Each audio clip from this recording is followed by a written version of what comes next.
Hey everyone, and welcome to This Explainer. Today, we're going to explore something incredibly profound. We're looking at a dynamic that sits quietly at the very center of our most important human connections. We're actually going to map out exactly what happens when our deepest capacity to love and heal others begins to turn against us. And more importantly, we'll look at how we can break that pattern. If you've ever felt like you're literally drowning while trying to keep a relationship afloat, well, you're in exactly the right place.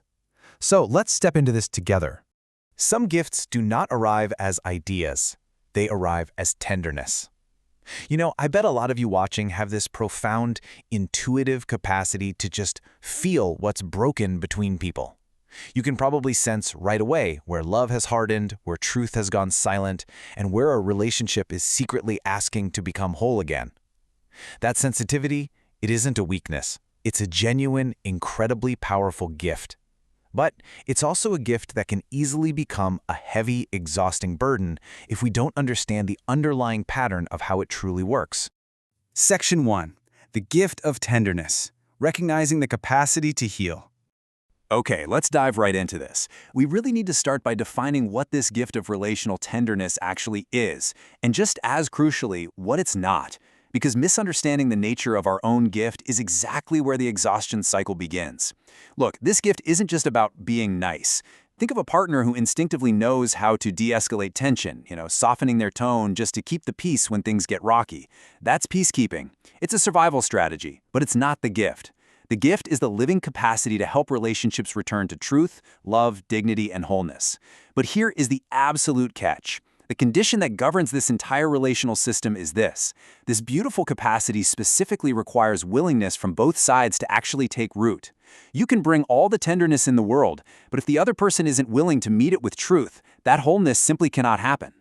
Section 2. The trap of proving, when preservation replaces wholeness. So what happens when we refuse to accept that the other person just isn't willing to heal? Well, we shift into a shadow pattern. It usually starts with this hidden, heartbreaking doubt. If this relationship deteriorates, maybe my gift isn't real. And because of that deep fear, you enter this cyclical behavioral loop, where every single rupture, every conflict becomes a pass or fail exam about your capacity to love. Think of the partner who constantly softens their own boundaries after every argument just to avoid the silent treatment. You end up in step 3, where the source pays for the field. Meaning your nervous system, your joy, and your actual truth are being continuously spent and drained to artificially sustain a dynamic that isn't giving you anything back. When you're caught in that loop, the gift becomes trapped in proving itself. We try to prove our love through immense, one-sided relational labor. We prove it by holding way more than our fair share, by softening when we really should be setting a firm boundary, and, most painfully, through staying open long after the relationship has stopped being mutual. This is exactly how love slowly warps into over-responsibility. It traps your nervous system in a constant state of hypervigilance and sheer exhaustion. Part 3. Rethinking true sacrifice, the original meaning. Why do we get so stuck in this loop? Mostly because we've been taught a highly distorted version of what it actually means to care. We often call this painful overextension sacrifice, and honestly, we tend to wear it like a badge of honor. But take a quick etymological journey with me here. The literal Latin root of the word sacrifice is sacrificium. It comes from sacre, meaning sacred, and facere, meaning to make or to do. Literally, to make sacred. And spoiler alert, it has absolutely nothing to do with destroying yourself, losing yourself, or suffering endlessly.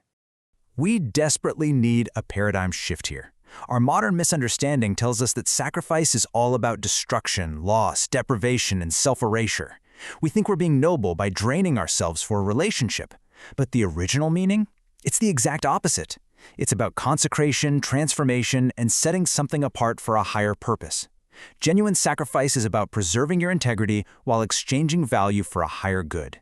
It is never, ever about self-abandonment. Self-abandonment exchanges integrity itself. Integrity is precisely what makes an offering sacred. If you destroy the very instrument, your own nervous system, your own heart, that brings love into the world, you aren't making a sacred offering anymore. You're committing a category error. Consuming your own generative source just to keep a broken loop active isn't an act of love. It's a tragic mistake. Section 4. The Relational Steward, Serving the Truth. This brings us to a really profound turning point. If we are no longer going to play the role of the relational martyr who sacrifices their integrity, what do we become? We evolve into relational stewards. This archetypal maturation requires a massive shift in how we view responsibility. The old pattern says, I'm responsible for keeping the relationship whole, which, let's be real, is a burden no single human can carry. The new mature responsibility says, I am responsible for serving the truth through which wholeness is possible.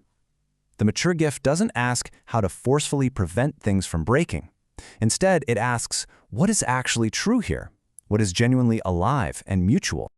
So let's establish some clear, practical boundaries for your gift. Your gift can absolutely invite wholeness. It can create a safe space, and it can offer repair. That is a beautiful, powerful invitation. But it absolutely cannot manufacture willingness in the other person. It cannot force them to be honest, and it cannot replace reciprocity.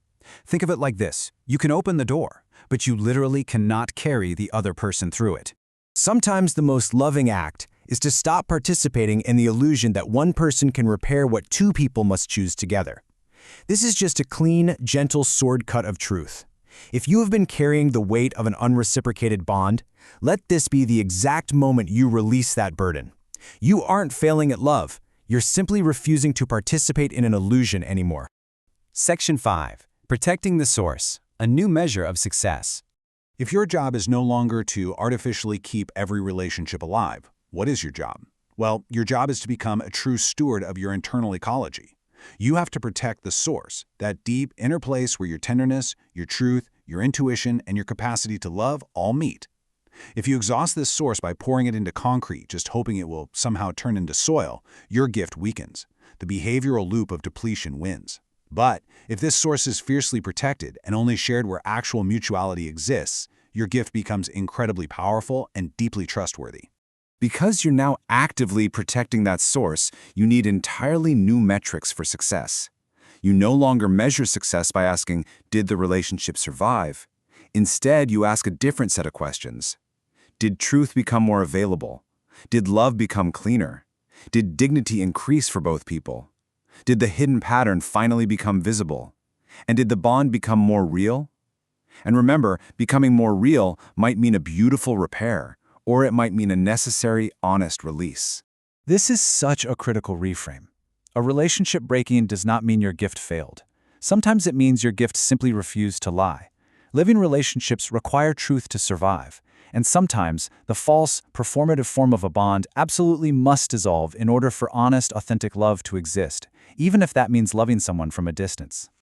The core ethos of everything we've explored today really comes down to this statement. I will bring my love fully, but I will not destroy the source of love trying to make a relationship receive it. This is the ultimate liberation of the relational steward. You remain deeply loving, but your love becomes beautifully ordered. You break the loop of exhaustion once and for all, and you stop confusing another person's incapacity for your own failure. I want to leave you with one final question to carry with you. Are you currently spending the sacred source of your gift, your energy, your tenderness, your time, trying to change a field or a person that simply cannot yet receive it? Take a moment to truly reconsider your relational boundaries today.